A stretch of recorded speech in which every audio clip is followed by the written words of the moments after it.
Sí, seguro que tanto ti como a min estivemos pendientes da televisión aquela noite máxica de xaneiro de 2022 no que as Taixugueiras marcaron un antes e un despois na historia da música en galego. Hoxe recibimos a unha das persoas que estivo en riba do escenario naquel Benidorm Fest e que con tan só 18 anos decidiu arrancar o seu propio proxecto musical fundando un estudio na súa finca familiar. Benvido ao Zapatillas número 28, Iago Pico!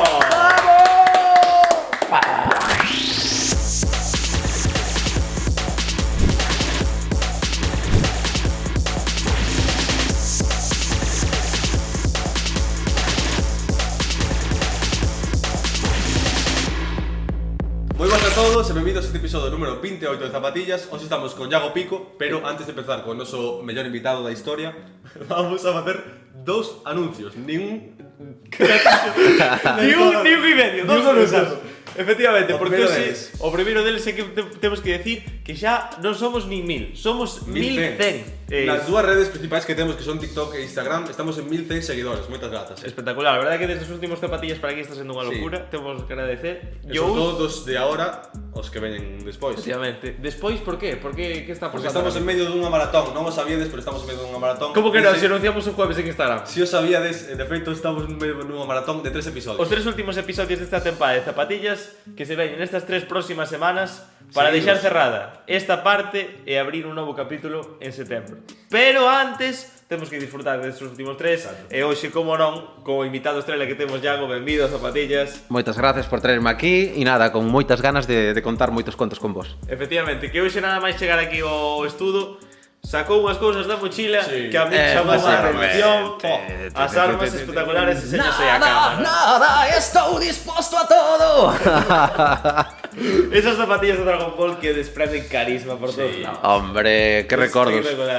Espectacular. Contanos a historia que teño detrás. Pois mira, eu nunca usei zapatillas na vida, realmente, pero susto miña nai, que mira que parece que non me coñece despois de 38 anos, regaloume unhas por estas navidades. Vou chegar unhas zapatillas para casa, tal. Entonces, bueno, mamá, eu non uso zapatillas. Bueno, hombre, tal.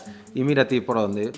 Bueno, ao final sí que as uso tamén, sí que as uso. Claro, aquí hai un problema, é que Iago non sabe que temos o teléfono da súa nai e dixemos que vai vir as zapatillas dentro dun tempo, entón vételle comprando. Xa en xaneiro, xa estaba todo avisado, claro que sí, como ten que ser. Tú que eres, team zapatillas ou team crocs? Porque hai muchísima xente que anda con crocs pola casa. Claro, hai moita xente que non diferencia se as crocs son zapatillas ou non. Odio crocs, o sea, non me gusta absolutamente nada. As crocs son as de plástico e tal. Nada, plástico con pel nunca é bo. E sueles levar calcetines que as zapatillas? Eu son de team calcetines para toda a vida.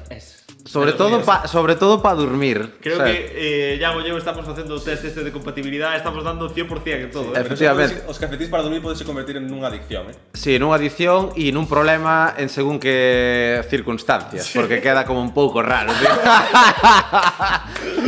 Pero é o que hai, a verdad. Esto falaremos máis profundamente nas zapatillas premium. De repente acabas de convertir en zapatillas máis 18, así. Bueno, pues para cortar un poquillo esta conversación, queremos falar dos teus inicios, pero da túa base. Quero dicir, con 18 anos formas a túa propia produtora, sen, digamos que, tutelación de ninguén. No, a verdad que no. Contanos un poquinho como vai do tema. Pois mira, eu sempre tive un amor pola música dende os... Bueno, realmente dende que nacín, con 6, 7 anos, eu xa recordo o equipo de música na casa de meus pais, escoitando xa todo o trapo, pois Michael Jackson, George Michael, Queen, Bon Jovi, o sea, toda esa xente do rock dos anos 70, 80, pois e do pop tamén, pois bueno, mameino moitísimo. Entonces eu creo que eso quedoume no organismo e xa con 8, 10 anos máis ou menos xa empecé a estudar no conservatorio. Teño ido a rondalla, a clases de voz, a clases de guitarra, armonía, bueno, fútbol e demais cousas tal e cual, pero tamén entrei nunha orquesta con 16 anos, que foi o que me abriu un pouquiño pois, a visión e ver claramente ao que me quería dedicar. Entón ali, bueno, fixe moita carretera, moitos bolos en verán. A orquesta ao final faiche cantar cancións que moitas veces por ti non cantarías, pero eso fai que teñas que ensayalas, que teñas que cumplirlas e ao final vas aprendendo e eso vai quedando na memoria RAM e é unha maneira de aprender. Aparte que, bueno, toda a técnica de montaxe, mezcla en directo e tal e cual, eu era un viciado. Eu non tiña por que facelo, que tiña 16 anos, simplemente me pagaban por cantar, pero bueno, me quedaba a montar, me quedaba a desmontar e cun sorriso na cara, porque era como a miña vida. E a partir de aí, foi cando xa forrei algo, gastei todo en material musical, micros e demais, e montei o estudio de grabación. Tiveches unha referencia daquelas? Unha persoa que te dixese os pasos a seguir? No, foi todo a caída realmente, porque nin na miña familia había ninguna cultura musical. De feito, todo o mundo botábame para atrás. Porque realmente creo que da miña promoción o único que realmente non estudiou unha carreira era eu. E o meu pai era o xefe de estudios do colexio. Ostras. E foi como tú. Entón, claro, imagínate para meu pai, sabes, que o teu fillo e tal, que tamén que tiña unha media, home, non espectacular, pero tampouco raspada de todo. Pues dices, hostia, e como non vai estudiar unha carreira? Si todos van a estudiar, Dios mío, onde vai o meu fillo, ca música e tal? Pero bueno, meus pais sempre me apoyaron, pero eu creo que dunha maneira en plan de, bueno, vamos a axudalo, a ver si tal, a ver si se lle pasa, e estudia magisterio ou cualquiera cousa e se pon serio. Pero a min eso, claro, sempre me serviu como unha motivación de, en plan de, cando non confían en min, eu o collo como enerxía para, sabes, para apretar todavía máis. Na miña vida sempre fun así, o sea, ante un problema intento que sexa como axuda o problema, que sexa axuda a superalo, vamos. E non quero deixar pasar un dato que soltou Iago, que é que estuveches na selección galega de fútbol sala. Efectivamente, sí, efectivamente. A única e a última vez, porque non me puseron na final, deixei o fútbol sala despois deso. Sí, hombre. Sí, tal cual. Pero creo que te serviu Verídico. para dedicarte 100% á música. Sí, 100%. Cantos anos tiñas? Pois mira, aí realmente xa estaba acabado, pero bueno, ainda conservaba algo de técnico e tal e cual. Eran 17 anos recén cumplidos, o sea, xa fixera un ano de orquesta, máis estudar e todo o rollo, entonces claro, era todo ao mesmo tempo, non valía. O sea, eu xoguei sempre no Compostela de fútbol campo, tal e cual, fun o torneo de Brunete ou de fútbol 7 deste, con Piquesas, toda esta peña que tal. De feito xogamos contra o Barça, empatamos a 1, o sea, historias historias moi chulas. Historias moi chulas, con De la Morena. De feito foi o ano que baixou o Compostela a segunda división e estábamos ali en Madrid. Estábamos todos os equipos de primeira división nun hotel, claro, a modo hermanamiento total, e xusto o último día que estábamos en Brunete, claro, xogaba o Compostela contra o Villarreal para baixar. E claro, de repente baixa. E nos como era Compostela, que era un equipo máis pequeno, claro, todos os nenos ali chorando, en plan de, Dios mío, isto vaise desfacer e ahora sabes o Compostela non tal. Bueno, e ao final foi así realmente. Foi, bueno, non foi así que está vivo, pero bueno, está bastante abaixo, lamentablemente. Algún día volveremos ver arriba, seguro. Hombre, o galla. Galego é mellor. O galla. Seguro. Claro que sí. E non me quero desviar desta parte musical túa, porque a min chama a atención o feito de que con 18 anos tú digas, vale, por iniciativa propia vou facer o meu propio proxecto. É que eu de verdad estou flipando, porque é como que, jolín, nos temos 20, solo nos separan 2 anos de... 2 anos, digo. 2 días de nacimiento. Isto nunca... Isto é un... Exclusiva. Zapadato, Es un zapadato. Sí, señor. Es un zapadato. Sale aquí la notificación. Sí, zapadato. Logro. Tío, é que hai que ter, falando claro, rápido, pelotas para tirar desto, ademais, en unha finca familiar, non? Sí, efectivamente. Se non tuveras a finca familiar, sería moi difícil, porque eu estive a punto de ir a facer as prácticas a Madrid, a Estudio 1, ou, bueno, un estudio dos potentes, pero a min o feito de sair de Galicia, da miña casa, o sea, non me gustaba, non me sentía... Sí, mogollón, pero moi mogollón. Sí. Mogollón, o sea, gusta ir a Madrid igual a facer unha grabación de 2 días, 3, pero xa me costa, xa dormir xa me costa. Entón a miña base sempre vai estar en Galicia, máis alá de, bueno, de ir a Islandia a gravar un tema, non sei que, volver e todas estas caralladas. Experiencia. A Islandia. Por exemplo. É como si... No, digo, porque teño amigos ali, hombre, teño amigos produtores ali, entonces por eso digo. Chega, o Renfe creo que chega. É verdad que unha das historias que ten Iago é que gravaches unha canción con un islandés. Efectivamente, sí. Eu fixen un proxecto fai anos que se chama Heroes con Cobus, que é un batería moi famoso en YouTube, dos comezos de YouTube, cando se empezaban a hacer as covers. Pois eran as drum covers de batería, que era, bueno, chegaron a ser, o sea, millóns de visitas por vídeo e tal. Entonces eu vin a ese rapaz cun colega e dixemos, buah, como mola, como toca este tío, como molaba traelo. E mandamoslle un mail en plan de, dixemos, mira, pagamos xa a viaxe e che damos todo o equipo técnico e gravas pois 12 temas ou 14 dos covers que ti queres, vamos a gravar en alta calidad tanto de audio como de vídeo, simplemente tes que vir e nos che facemos todo eso. E a maiores faremos un tema original que vou a compoñer eu e tal e cual. Entonces liei a todos os colegas, pues, 15 ou 20 persoas, fomos a rodar a Valladolid e todo. Entonces, claro, sobre todo, claro, evidentemente paguei 9 porque a xente estaba traballando gratis, entonces Claro. que menos que os gastos. E eso foi unha experiencia, claro, brutal. Eu sempre vou moito a tope, sabes? En plan, as medias tintas non me solen gustar moito. Vas a hacer proceso. Sí, ou o fago ou non o fago, pero quedarme así como no medio non me gusta nada. A partir de aí, de que crear os teus propios estudios, empezaches a traballar con centros e centros de artistas. Sí, date conta, o sea, como anécdota, eu comecei o estudio cobrando 50 euros el tema. Era tal cual así. Señor, tarifa. Gastei máis en facer os cartéis para pegalos por Santiago adiante que no que cobraba. Que pasa? Que eu tampouco tiña unha formación e un nivel para que a grabación fora moi guai. Claro. E tamén os grupos que había daquela pois eran grupos amateurs que estaban empezando. Entonces era como un rollo, bueno, 50 euros por tema, eu aprendo, eu vou a dalo todo e vostedes algo grabado. E a partir de aí, pois fomos todos medrando. Xa non solo eu, sino en todas as bandas que gravaron no estudio, que non sei. E na outro día con un colega estábamos contabilizando bandas, formacións ou tal, e creo que son máis de 400, casi 500 bandas ou formacións. O sea, e foi así. Como é importante este compañerismo que hai na industria? Porque entendo que ti, estando no mundo das orquestas, tamén vivirás algo parecido na televisión, quizás. Contanos un poquinho como é importante o tema de axudarnos entre todos. Mira, ahora mismo todo ese movimento creo que é super necesario e vese moito incluso nos artistas main, nos artistas principais, porque se te fixas, xa incluso Tansugueiras ou Rosalén ou Muerdo, quen sexa, sempre se colabora con outros artistas. A nivel industria musical, evidentemente, suelen ser da mesma compañía ou ter algúns nesos, a ver, algo é industria, por algo se chama industria. Pero eso tamén ocorre en grupos pequenos, que para facer unha bola un pouco máis grande, pois unha unión entre vós e min sempre vai a ser máis grande que non eu solo, ou ao revés. Entonces eu creo que eso fai anos era un pouco en plan de non, o meu son mellor, ti eres peor, e agora eso xa se vai pasando cada vez máis e se fan traballos en equipo, en plan de se ti medras, eu medro, e se a ti che vai mal e eu estou no teu podcast, tamén me vai a ir un pouquiño peor a min. Entonces creo que cando mellor nos vaya a todos, mellor vai ir aí para a música e para a cultura en xeral. Perfecto, non podemos pasar de falar do Benidorm Fest, seguro que che teñen preguntado centos de veces, pero nos queremos oír de primeira mão como foi esa experiencia, porque desde fora en Galicia foi un auténtico fenómeno de masas. O sea, era como se estuviese xogando a selección. Era como era 5 veces. E o percibimos, pero máis contra o final, porque realmente foi unha odisea ir a Benidorm, Sí. Primeiro, non era algo que era en plan, vamos a Benidorm Fest, no, foron os propios fans de Eurovisión, que tiñan unha revista digital e todo o rollo, entonces era como nominaran a Figa, en plan de, que vayan as Tansugueiras con Figa, e nós incluso estábamos na furgoneta e tal, pues estábamos preparando a xira realmente, entón estábamos flipando, en plan que acollido, en plan de, xente quere que vaya, pero, sabes, sin facer nada realmente.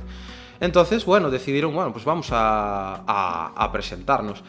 E no momento que xa estábamos seleccionados, era a época do COVID, e un día antes de marchar, bueno, xa non un día, 2 días antes, facendo os ensayos, empezan as chamadas, que si Isabela ten COVID, que si Aida ten COVID.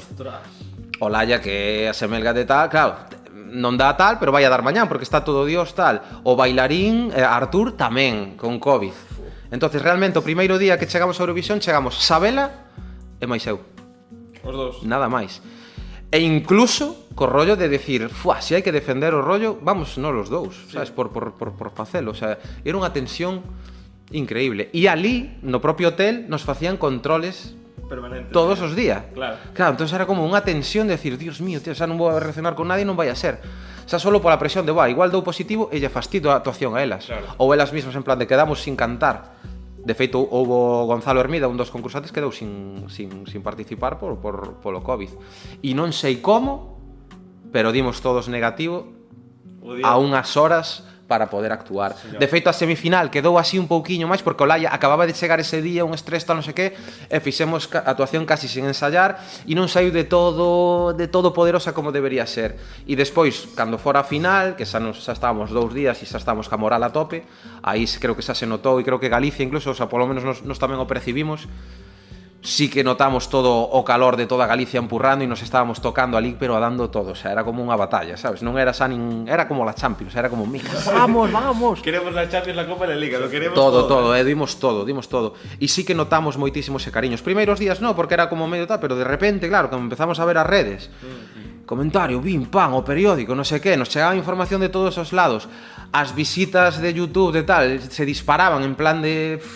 De feito, lanzamos un tema tamén con Raiden, susto no tal, e non sei se chegou a 1 millón de visitas en un día, o sea, unha locura, e subindo, e era todo como, feedback, tal, tocar... O sea, foi increíble, a verdade foi unha experiencia única, e sobre todo porque non esperábamos nada deso, e cando non esperas nada de algo, e é todo sorpresa, e é como, wow, eu nunca me imaginaba estar en Eurovisión, tocando como unha evolución da música tradicional, medio disco, non sei que, nin de coña, porque eu veño sobre todo máis do rock incluso ou algo así, e se mo din os colegas de fai anos era como, no, o sea, isto non vai a ocorrer. E fíxate, non o pensas, nin o planificas e ocorre. E a partir de aí xa viña esta xira que tiñamos programada xa de antes, que bueno, vin nunha entrevista que tú sempre estuveches a sombra, pero ofreceronche o papel de estar encima do escenario. Como foi ese momento de decir, vale, vamos? Eu sempre fui unha rata de estudio, e cando... É que eu xa con 18 anos é como xa me convertín en señor maior. Entonces, xa vivín toda a vida de xa desfasei, xa salín, xa toquei na orquesta, xa cantei, xa vivín todo, que bueno, todo que tiña que vivir. Entonces, aí xa cando asentei, digo, ahora que currar e tal, e se casi non salía tampouco moito. Entonces, claro, eu simplemente estaba no estudio traballando e chegaron as Tanxugueiras para facer un tema. E que foi Midas, entonces empezamos a traballar, tal e cual. E un día, pois non salí, olha, Iago, xa sabemos que tal, pero apeteceche tocar con nós en directo? Isto antes de Benidorm, todo o rollo. E claro, eu xusto acababa de deixalo ca miña moza, que levábamos 14 anos xuntos. Entonces creo que foi, bueno, o karma tamén, de xuntarse tal, de ver un tal e decir, mira, igual é a señal para salir de aquí e obligarme a salir e a volver a tocar, e aparte tocando a batería, que nunca toquei en directo e tal, digo, venga, de perdidos al río. E foi un pouco así. Por eso digo que a veces as cousas salen cando non as planificas e se dan de unha maneira natural. Como foi ese contacto coas Tanxugueiras? Pois mira, realmente o mozo do Laya, que é Jasper, que tocaba nunha banda, bueno, toca en Loitamada, e antes tocaba nunha banda moi mítica que era Nao, e os producía eu no estudio, moitos dos temas. Entonces, pues debían estar buscando o produtor para gravar voces, etcétera, e foi... O sea, non sei a ciencia cierta, pero bueno, xa me imagino. Jasper lle dice, oye, por que non probades con Iago, que non sei que seguro que vos fai as voces guai e tal. E elas, pues, dixeron, bueno, pues vamos a probar. E a verdade é que, cando me chamou o Laya, foi un placer enorme, porque pola liberdade, que me dixeron, non, eu queremos que ti aportes todo o que teñas que aportar, o sea, sin filtro, en plan de, si ves que isto tiramos por aí. E eu, pero seguro, o sea, podo facer o que... Sí, ti, creatividade a máxima, o que tal? E sentínme tan libre que digo, pues vou a tirar por aquí, que creo que isto pode funcionar, e tendo, claro, ese tres cañones de voces e tal... Claro. Pero bueno, ao principio era todo moi, sabes, teñen vido os managers ao estudio, en plan a escoitar tal, e as caras de, bueno, isto va a funcionar, e que eu dixo, home, eu creo que isto, si se move guai e tal, creo que é un bombazo, porque é algo novo, diferente, e estas rapazas teñen unha personalidade e unha maneira de tal que arrasan con todo, e así foi. Dentro deste mundo do artisteo ou da música, móvese moito por recomendacións, como pasou neste caso? Sí. En a televisión tamén, quizáis? Eu creo que sí. Por experiencias, é como si nos quedamos aquí e alguén che di de outro podcast de tal, oye, que tal, algo pico, pois claro, falades ou ben ou mal, entonces dependendo deso, o outro, si confía en vos, vaise fiar e vaime chamar. É igual que se me din a mí, oye, tío, el podcast este tal, mola ir, claro, entonces, si estou contento, vou a recomendar, efectivamente. E se non, claro, dis, non vayas, tío, tal. Van así as cousas realmente. Non é tanto de mirar nun papel, este fixo tal o cual. No, porque o papel tamén podes encher e podes poñer o que queiras. Estudiado non sei onde, tal e cual. Vale, traballos que fixo, sabes? E ao final, eso, hostia, me mola moito isto. Claro. Entonces, é o que queres, dis. Pois eu quero traballar con esta xente. Antes de cambiar de tema das Tanxugueiras, gustoume moito a palabra que usaches de poderosa para describir a canción. Entón, eu quería saber se no proceso de creatividade ti buscas emocións a hora de facer unha canción ou como te inspiras? Totalmente. Home, depende do artista. Eu gustame ser moi maleable e gustame mirar moito o artista, ver que capacidade ten, ver cara onde quere tirar, o que lle gusta e o que lle sale ben. E o que a miña misión é intentar potencialo sempre. Potencialo. non cambialo, sabes, que moitos produtores collen como un produto e vale, ahora cantas este tema e tal, en plan de, eu nunca cantei, non va a funcionar. Eu eso fuso totalmente, non son así. Eu collo a esencia e a potencio, simplemente, sabes? Entonces, traballar con tan xugueiras en ese aspecto é moi doado. E bueno, con outros artistas tamén, porque ahora a partir de ahora xa lle digo, mira, esta é a miña maneira de traballar. Entonces a partir de aí, bueno, sempre salen as cousas. Efectivamente, e unha cousa que che quería preguntar é que a mí unha das cousas que máis me roe a cabeza é decir, como eres capaz de estar con tantos artistas e sacar temas tan adaptados a cada un e tan creativos? Como, de onde che sale esa vena creativa, podemos decir? Si buscas inspiración, se algo máis que che sale de dentro. Creo que da enfermidade que teño, realmente é que a min de pequeno, sempre me gustou o rock e todas estas cores, pero escoitei moitísimo, eu escoitaba Juan Luis Guerra e parecíame o rei latino, era como o Michael Jackson latino, sempre o dixen, sabes? Sí. E o dance tamén, empapábame e collía todas as cousas boas, e do rap tamén. Entonces ao final eu teño como unha liberdade creativa que non teño ninguna barreira, en plan de, soy heavy. E eu, porque sí que o fun. Sí.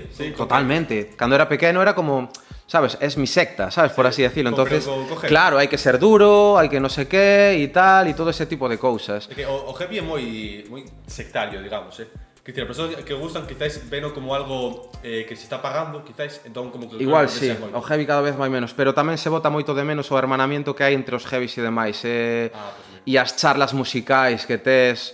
houve unha época en Santiago que había uns bares como Serella ou TNT que eran míticos, que nos reuníamos todos e era familia tal cual, porque estábamos todos tomando unhas cervezas e tal, e sempre escoitando música e sempre debatindo sobre non sei que, isto se grabou en non sei que sitio, o cantante chega tal, e acabábamos todos patas arriba, cantando por riba da música, abrazados, con cornos vikingos, bebendo cerveza duns a outros.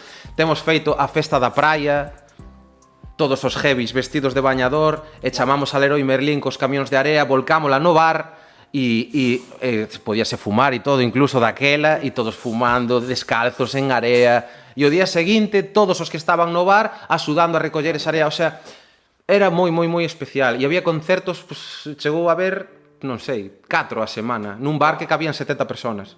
Madre mía. Entonces eso xa non é nin pasta, nin tal, eso é amor a música. Hoxe en día... No, eu creo que no. Desa maneira, no. E con esa ilusión e con esas ganas de inconsciencia tamén, pero de decir, buah, estamos aquí felices todos. É unha pena sobre todo para as novas xeracións que non asan nada igual, sabes? Eu non vexo ese nivel de ilusión que, por exemplo, tiñamos nos nese momento. Pero bueno, oxalá aparezca aí algo parecido. Un momento triste do podcast. Sí, claro. Morreu a música. Ahora Iago quería che preguntar por unha cousa que está moi potenciado últimamente, que é o tema das inteligencias artificiales. Gustaríame saber cal é a visión dun produtor da túa talla tan top a miña sobre a inteligencia artificial. A miña de que se vai acabar todo, realmente, sendo sincero, Quero decir, os músicos van a caer igual antes, e os produtores igual caen despois, porque a IA vai a ser capaz de estar aquí e decirlle, mira, quero un tema rollo Shakira, pero que teña unha temática costumbrista galega que me fale, eu que sei, de carballiño o pulpo, e no estribillo que me vaya a Arzúa e que compre un queixo e tal, e xa solo con eso vaiche aparecer unha letra que ten todo sentido, cunha cadencia de acordes, pois, que era un rollo dance e tal, e xa xo vai a facer. E se non che gusta esa, a ver, próbame outra versión, outra, hasta que tal. E aí mercarala e será túa. Probará en Instagram ou a rede social que haxa no futuro, e será así.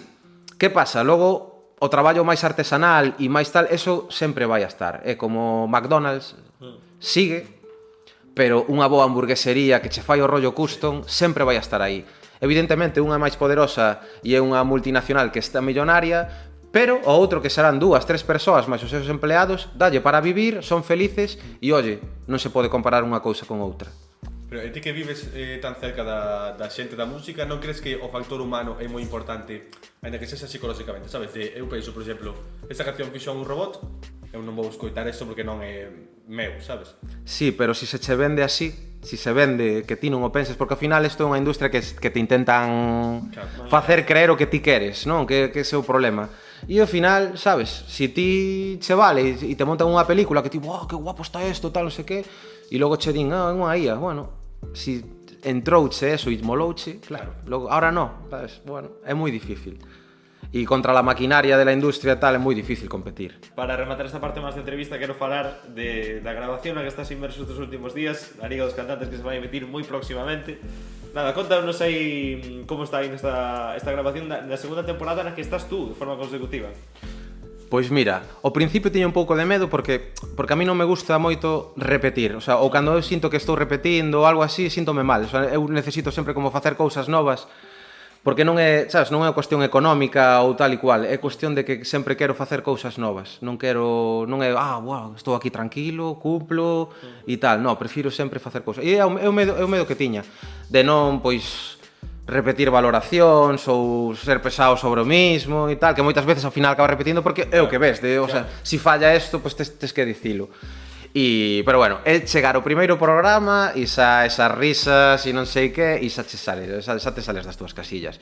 E entre os temas que prepara César, cas letras de Paco, de Raúl, o director, claro, botaste unhas risas e a veces casi son como encerronas, decir, hostia, este tema fala de min e teño que cantar isto e vestirme X e bailar, que a mí tamén me costa moitísimo porque parezco un robot, ojalá, non? Parezco un rapaz recién salido dunha ortopedia, tal cual, tío. Xa somos dous. Pero, gústame porque considero humor. Si no, mi madre, sabes? Eu a veces digo, como bebes algún colega, vaime putear toda a vida, tío. Estamos con a cara todo grabado. Claro, por eso. Entonces moitas veces non lle digo nada, en plan a tal, se o ven, e se non digo nada. Cando se emite a Liga? O jueves? Non o sei, creo que o ano que ven e tal. No, ao final non se vai facer programa, no pena. Pero é unha delicia estar na Liga, o sea, son risas, o sea, a maior parte do tempo é un ambiente cojonudo e todo chistes, cada vez máis duros os chistes, que é humor negro a tope, pero bueno, é o que nos fai, sabes, salir un pouco do claro. Esa chispa. Está Eu de xente que estou oíndo que está involucrada na Liga, vexo que é como foi a base para crear un entorno máis unido da verbena. O sea, tú desde dentro esa mesma visión. Eu non o sabía porque, claro, eu entrei na cuarta edición, entonces, pero escoitando falar a César, sobre todo de como fala de Paco e demais, claro, parece ser que antes, bueno, cada orquesta iba cada unha a súa batalla, entre comillas, e de feito había como unha rivalidade, non incluso entre eles, pero si o público de, cal é a mellor, París ou que era mítica, París ou Panorama, a mí París, a mí Panorama, a mí Olympus, a mí non sei que tal. E claro, chegou a Liga e uniu aos líderes de cada formación e claro, creo que der un exemplo a seguir a xente de como hai que comportarse, non é de quen é mellor ni tal, sino isto, sabes, se a ti che vai ben, a París, a Panorama tamén. Se Panorama abre camiño e vai facendo datas por España, vai a ser unha axuda tamén para as outras orquestas que non o están facendo, van a ter eso de referencia para poder decir, pois vamos a probar nós tamén. Pero por qué? Porque alguén marcou o camiño tamén e se fai seguir. E Paco que fixo? Unir a todas estas, soltalos ali na selva e paradóxicamente, claro, un ambiente cojonudo. Amigos todos, realmente, somos todos amigos. De feito, cando nos vemos aí o pasan unhas tal, e acabamos todos tomando cañas. O da Olympus, co da tal. E sabedes que tamén un pasa da Olympus a París e tal, e hai bo rollo, sabes? Que non quedan rencillas de, ahora estás non sei que. No, porque o ano que ven seguramente estarás na outra. E o que estaba aquí está aquí, o que está aquí son fichas. Efectivamente. Sabes? Entonces, batallar non ten sentido para perder o tempo. Vamos allá ao ping-pong que nos desviamos. Exacto. Esta é unha serie de preguntas cortiñas que che facemos, Iago, nos que tú tens que responder como se fora unha partida de ping-pong. Eu tiro xa, pum. Sí, no, 9, 10, o que sexa, vale, ok, vale. Estás listo? Veña, vai. Vamos allá. A ver se non la digo, Si non se corta, Nome. Iago Pico. Idade. 38. Un referente. Quincy Jones. Frío ou calor? Calor. Playa ou montaña? Playa con montaña. Non te das inclinado por aí. Playa con montaña, que en Galicia hai moitas desas. Perfecto. Si tuveras que traballar con un artista, cal sería o teu artista soñado? Freddie Mercury. E, por último, que 3 obxectos te levarías a unha illa deserta?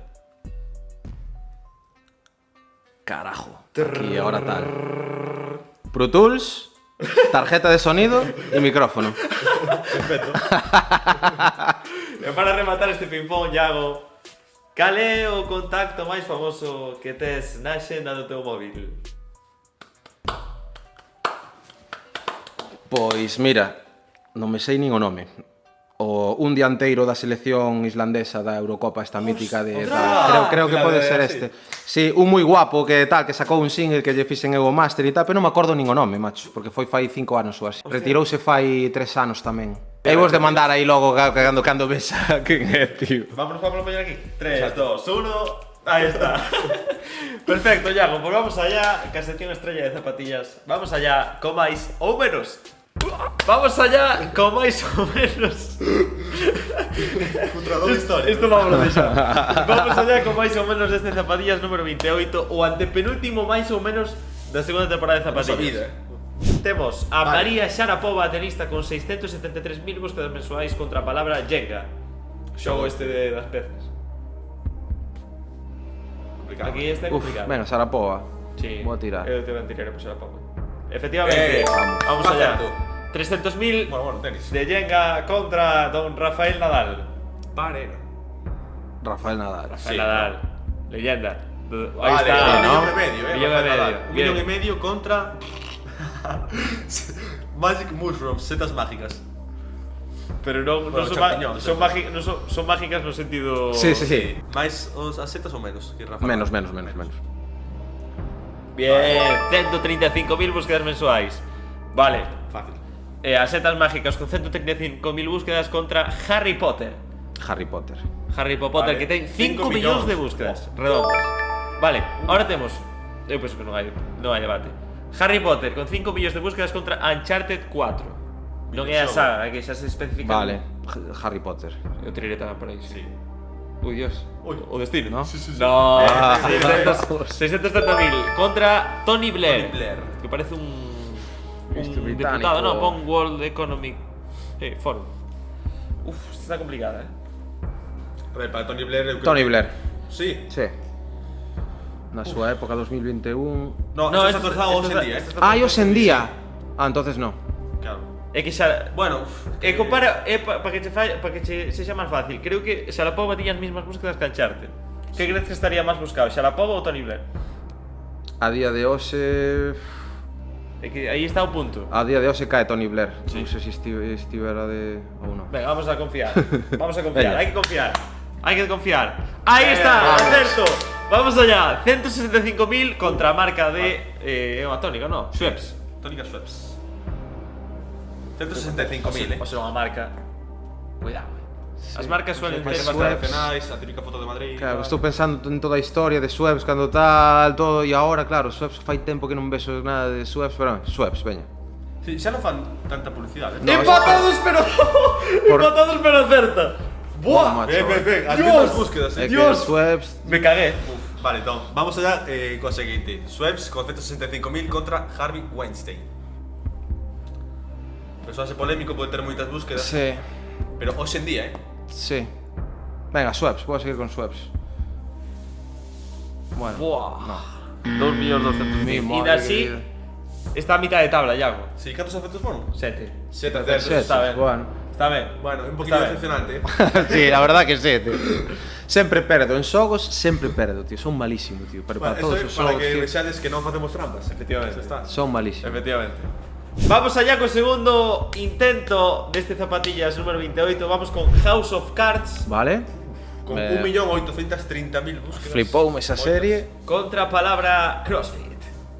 Uf. CrossFit. Moito crossfitero, Sí, demasiado. Bien, broma, ¡Empate! Hola, hola. ¡Empate! Hola. Demasiado. Efectivamente. Venga, vamos allá.